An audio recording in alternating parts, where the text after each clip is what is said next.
Hello, everyone, and welcome to another episode of Common Sense with Dr. Ben Carson. I'm your host, Ben Carson.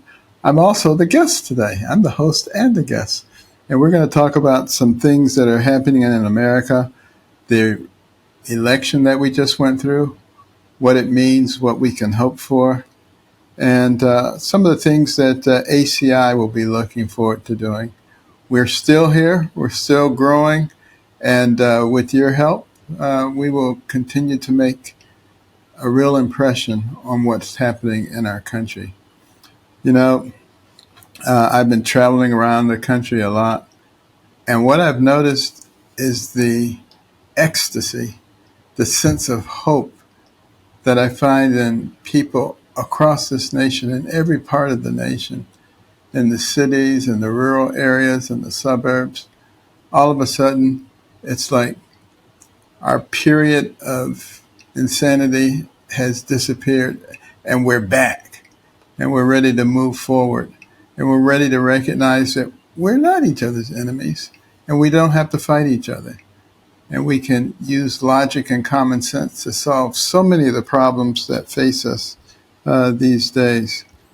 And, I can't think of a better person than President Trump to lead in this effort, clear-eyed. And the thing about President Trump is you never have to wonder about what he's thinking. He'll tell you what he's thinking. He's very, very transparent. And I think that's really what the American people want. They don't necessarily need to be fed fairy tales. It doesn't need to be a bed of roses. But tell us what's going on. Tell us what the real facts are so that we can deal with them. That's the place where the media has fallen down on the job. As I've said many times, the press is the only business protected by a constitution. Why? Because they were supposed to disseminate unbiased information to the people, to we the people. And we use that information to decide on how we want things to run. Now, there were many who said, but you can't really run a country on the will of the people. You have to have a monarch. You have to have a king. People can't govern themselves. Well, I think we've proven that to be wrong. For the last almost 250 years, we've proven that to be wrong. And we just proved it again in the election that we've had. All of a sudden, the people stood up. They said, we're not going to be gaslighted. You're not going to tell us that what we're seeing is not true. You're not going to tell us that what we're hearing is not true and that we're just too stupid to understand what's going on. No, they wouldn't take it anymore. Conservative principles are starting to return. One of those conservative principles being limited government. One of the things about America that made it different was that we didn't have the government involved in everything that we do.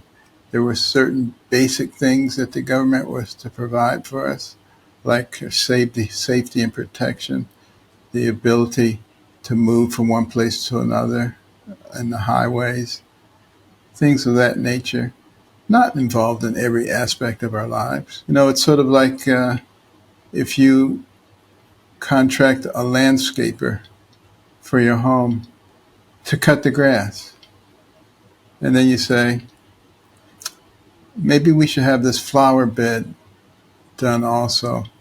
And maybe we should trim these trees also. Well, the price keeps going up and up. Maybe we should aerate the lawn. Maybe we should fertilize it. And the list goes on until pretty soon your entire check is going to landscaping. Well, that's the same way the government can be if we allow it to get involved in every aspect of our lives. That's not what we need. That's why we have communities, community association, churches, and groups to allow people to use their own gifts and talents to help themselves and to help each other. We don't need the government to do everything for us. So that is key. Also, we see a return to states' rights, and that's what we need to continue to push. The 10th Amendment is very, very important. Basically, it says if it's not addressed specifically in the Constitution, then it inures to the states and to the people. That's where decisions need to be made. And that is such a vitally important concept if you don't want to have an overarching government telling you everything that you need to do and what you don't need to do. The other thing that is so important right now is that we don't engage in class warfare. It's a typical tactic of Marxists and socialists to gin up class warfare. The rich are not paying their fair share. We're going to make them pay their fair share. Well, what is their fair share? Do you realize that the top 1% of earners in our country pay 40% of the income taxes? Is that fair? Think about it. That's the reason that they will never tell you what their fair share is. They'll just say their fair share because they're trying to stir up emotions. But the fact of the matter is, what if we didn't have rich people? Guess what you wouldn't have? Stadiums, shopping malls, and universities, and libraries, and all kinds of amenities that we're very accustomed to. They wouldn't be there. And there's nothing wrong with wealth as long as everybody has the opportunity to obtain it. You know, growing up, I grew up in dire poverty. We never had money for anything. But as I began to read books and began to read about successful people and began to understand that the person who has the most to do with what happens to you in life is you, that became something that became more of something that I expected to happen to me if I did the right things. I expected to gain wealth, to gain influence, to gain control over my own life and over my own environment. And that's exactly what happened. And that's what happens for millions of other Americans. And we must recognize that the American dream is still alive and well. Now, there is no question that we do need to deal with the tax issue. You know, the taxation just goes up and up and up the more things you add to it. And that's one of the reasons that Donald Trump is so much against adding regulations. When I was in his previous administration, you know, there was a rule that if you added a regulation, you had to get rid of two. And early during the administration, we were getting rid of as many as 22 regulations per new regulation. We got rid of over 2,000 regulations and sub-regulations at HUD. It made getting things done so much easier. Those are things that we have to think about. And, you know, when it comes to fairness in taxation, well, what is fair? You know, just about every system that you come up with has some type of bias in it, except for God's system, tithing. He said, give me a tenth. He didn't say, if your crops fail, you don't owe me anything. He didn't say, if you have a bumper crop, you owe me triple tithe. Just give me a tenth. You make $1 billion, you give me 100 million. You make $10, you give me $1. You have the same rights and privileges. When you start adding your biases into it, it becomes very, very complex.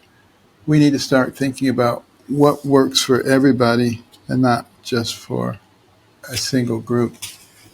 The other thing I've been very pleased to see lately is a lot of our companies and corporations backing off of DEI, diversity, equity, and inclusion.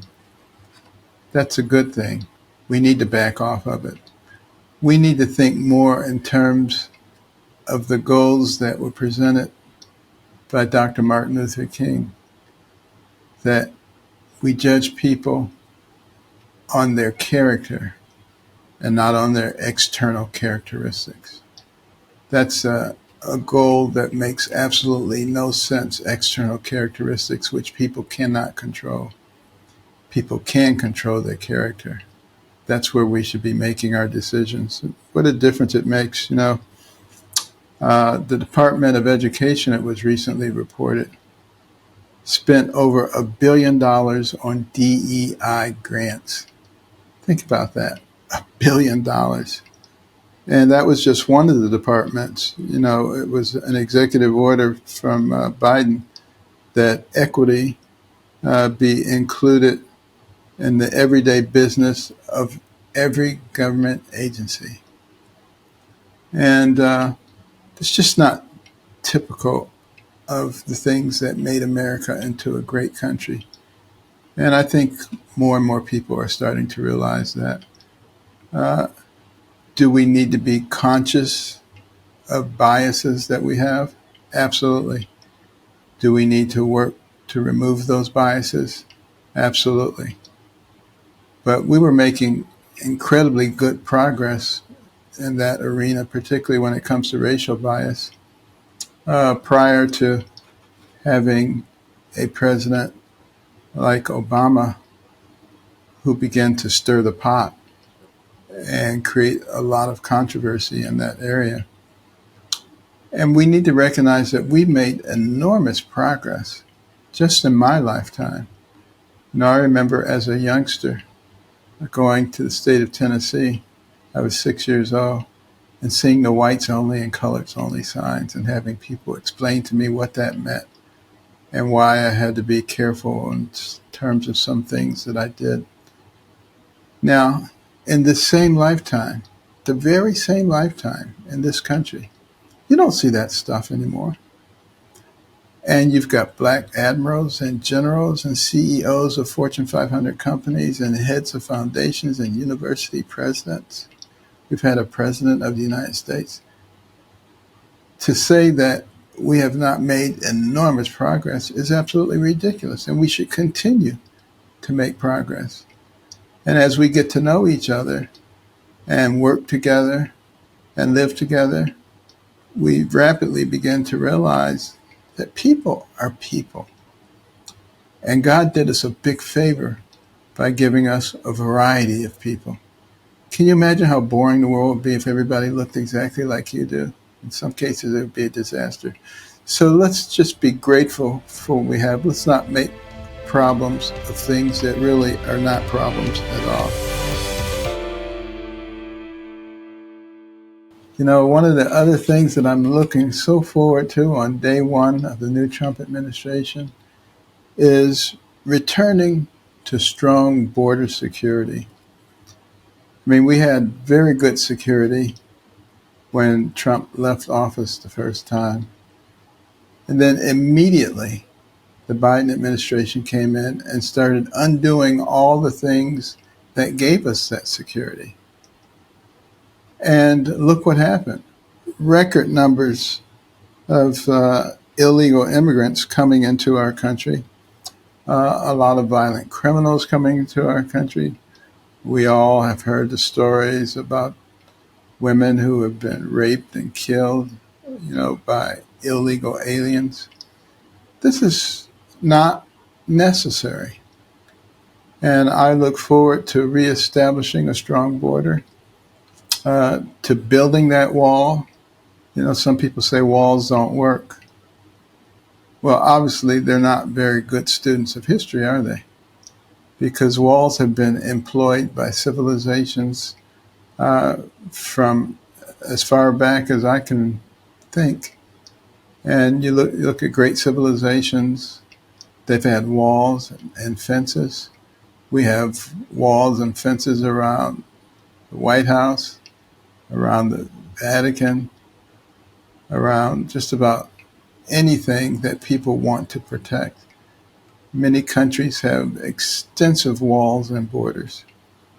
And they're necessary. It's as simple as that. And we need to just do things that make sense. There's data that proves that walls work and that they're necessary. And just think about it logically. If you have a home, you probably have locks on your doors. Why do you have locks on your doors? Because you don't want anybody just wandering into your house. Well, by the same token, we don't want anybody wandering into our country. We have a very robust immigration system. We accept more immigrants per year than any other country by a long shot. And it works. It can be improved upon. We need to continue to work on it because we need immigrants, but we need legal immigrants. And we need people who are law-abiding citizens and who want to become a part of this country. I think President Trump will make that the case. As far as deporting people is concerned, I think we're adopting the right stance when we say we will get rid of the criminal elements first. That's a lot of people, hundreds of thousands of people. It's going to take quite an effort to do that, but in the process, we'll be putting together an efficient system of deportation. And for those who are working hard and are abiding by our laws and are paying their taxes, we still don't want to give them automatic citizenship. They should go through the same process if they want to become citizens as anybody else. They don't get to jump the line and have an advantage. But we do welcome people who are going to be hardworking, law-abiding citizens, no matter where they come from. That's the backbone of our society. Another area, very important, and I am so glad that President Trump is going to be back in charge. That comes to our energy policies. Drill, baby, drill. We have been blessed with enormous fossil fuel resources, and we've learned to extract it in a clean, environmentally clean way, in an efficient way.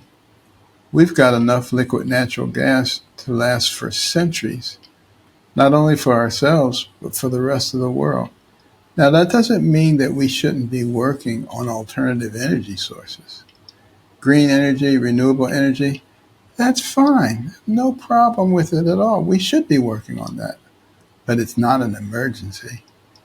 And we should be putting in the due diligence and using our innovative capabilities, which are tremendous, to come up with clean, renewable energy, while at the same time utilizing the resources that we have to keep prices low in this country. And there's a domino effect, of course, because everything is transported by trucks, and trucks run on fuel.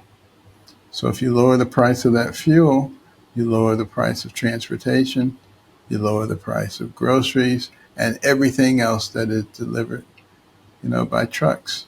That's what we need to be thinking about. It doesn't mean that we have to have a war on electric vehicles. EVs are fine.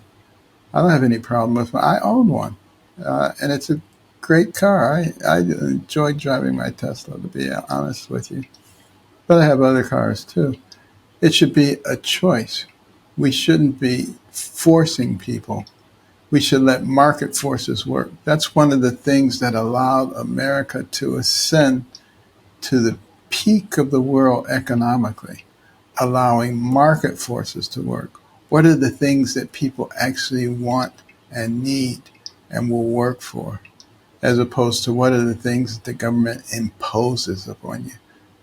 That's not who we are, imposing governments.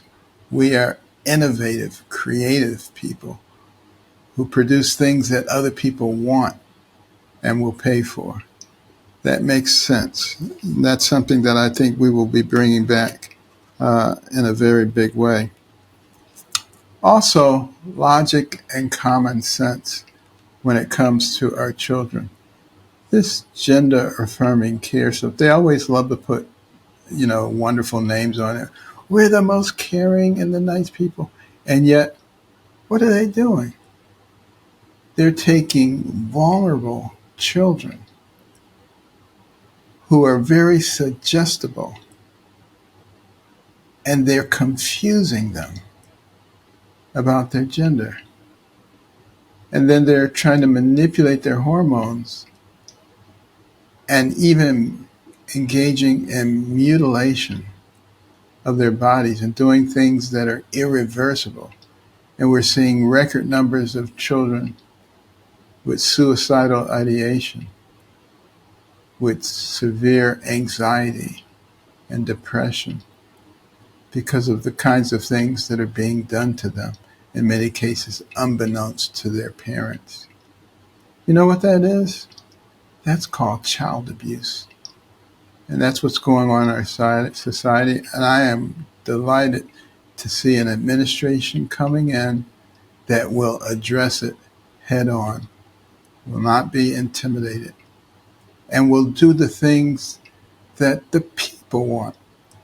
You know, you don't change a whole society to accommodate a very small group that have things that are abnormal going on. What you do is you get the whole society to accept the small group that may have some abnormal things going on. That's what logical people do. And I think that's what we're going to be seeing happening with this new administration. Now, continuing to talk about our young people, I have been thrilled as I've traveled around with Turning Point USA, Charlie Kirk's organization, to college campuses, seeing the enthusiasm of our young people. You know, with this election, it was very refreshing to see the large number of young people who came out to vote for Donald Trump, to see the number of black people, Hispanic people, Jews, all demographics. You know why that is? Is because he believes in the same thing that our founders believed in, the common good. That's a phrase that you see a lot in their writings. What's good for everybody, not what's good for this group versus that group. You know, how do we punish this group for what they did a long time ago to that group? And maybe we can even it out if we punish this group. You know, two wrongs don't make a right. This is the best example of it. What does make right is learning from past mistakes and using that to move forward in a way that works for everybody. And that's the reason that you had such a broad coalition and such a landslide, quite frankly, even though some people are already trying to rewrite the history. Um, and it tells you that we, the American people, are a lot smarter than anybody gives credit for. I'm delighted to see it. But when it comes to our young people, President Biden tried to buy their votes with student loan forgiveness. That on its face just doesn't make a lot of sense. Why would you take people who are already on the trajectory toward financial success and make other people pay for their loans? That doesn't make any sense. And nothing makes sense when you try to give one group advantage over everybody else. Let's just go back to the American way with liberty and justice for all. We learn the Pledge of Allegiance when we're little children, but do we actually listen to it? Do we understand what those words mean? One nation, not a whole bunch of nations, not a whole bunch of people with different ideas and ideologies and beliefs, but one nation under God. Our Judeo-Christian values taught us how to treat each other, decency and honesty, indivisible. We're not going to let people come in and divide us and make us think that we're enemies just because we have a different yard sign. You know, a strong society will have many opinions. In the Bible, it says, in the multitude of counselors is safety. We need to entertain lots of different ideals and work together, indivisible, with liberty, that's freedom, and justice for all. Those are beautiful words. We should stop and think about them, and we should grasp them, and we should allow those to be the things that influence the direction in which we go. Now, we're talking about some of the things that we're expecting with the new administration, and why people have a sense of buoyancy, of optimism. And it doesn't matter whether you're a Republican or a Democrat. It matters whether you're an American and you want to see our country succeed. And we want to see us proudly stand on the world stage and take the leadership position that is expected. You've noticed that since the election, all the world leaders are calling President Trump. I was with him at Mar-a-Lago a few weeks ago, and there were several world leaders that called during the time when we were talking. And they themselves, the world leaders, are delighted to see leadership once again from this country. It's going to make such a big difference. You know, you think about Russia, and why did they attack Ukraine? Why did they feel that they had the liberty to do so? Why did they feel that there was such a weak front that they could easily run over everyone? It was because we had no leadership and no strong relationships with them. And also, economically, you know, when Biden decreased our production, or at least did not increase it, did not take advantage of the stage that we had, it empowered Putin in terms of his oil resources. We could easily have become the supplier of liquid natural gas for all of Europe and for the rest of the world, for that matter. Not only would that have decreased Putin's influence, but it would have increased our economic viability. Instead of increasing our debt, we could be working on decreasing our national debt. Those are things that you can look forward to coming back with this administration. It's going to make a big difference for all of us, and particularly for the young people. Because at the rate we were going, the kind of debt we were accumulating, we would have gone bankrupt. We would have no longer been the reserve currency for the world. China would have taken over that. And that would have cost us severely. And I am so proud of the American people who realized that and did what they did, and when they did it, what a difference that makes. But also recognizing that one of the real irritants in the world is Iran and their sponsorship of terrorism throughout the world. They were the ones who funded Hamas and Hezbollah. They're the ones who created all the chaos. And, the previous Trump administration had them under control by keeping them poor. Biden administration reversed that almost immediately. And look what it has cost. Once again, we need to put them under control. And we need to do what is necessary to prevent them from gaining a nuclear weapon. Because if they get a nuclear weapon, they're not going to be deterred by the thought of mutual destruction. That'll be something that they'll enjoy, because they believe that if they die in their cause of eliminating the infidels, that they go to heaven with 72 virgins. So they're not deterred at all by the things that have kept the rest of the world under control when it comes to nuclear weapons. So they must not be allowed to get them. It's as simple as that. But at ACI, American Cornerstone Institute, we are thrilled that it's growing so much. We have hundreds of thousands of subscribers. Particularly our Little Patriots program, just growing like crazy, teaching our children the values that were essential to the foundation of this country, teaching them the real history, the good, the bad, and the ugly, but there's a heck of a lot more good than there is bad and ugly. And we need to put it all in perspective, what a difference it all makes.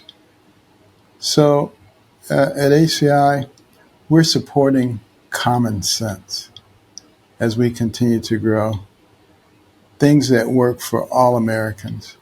We're continuing to fight for those policies that strengthen the American family. We've had a problem with family formation and with childbirth. In 1960, we were at 3.6 births per woman. Now we're down to 1.6 births per woman. We need to reestablish the American family, and we need to proliferate, and we need to generate healthy households, healthy communities, because that's what makes for a strong nation.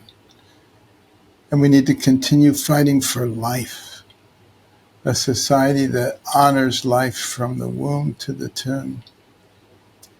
We can do this without becoming enemies. We can do it with education. As people begin to understand what is in that woman's womb, they realize that it's not a meaningless bunch of cells. It's a human being with enormous potential.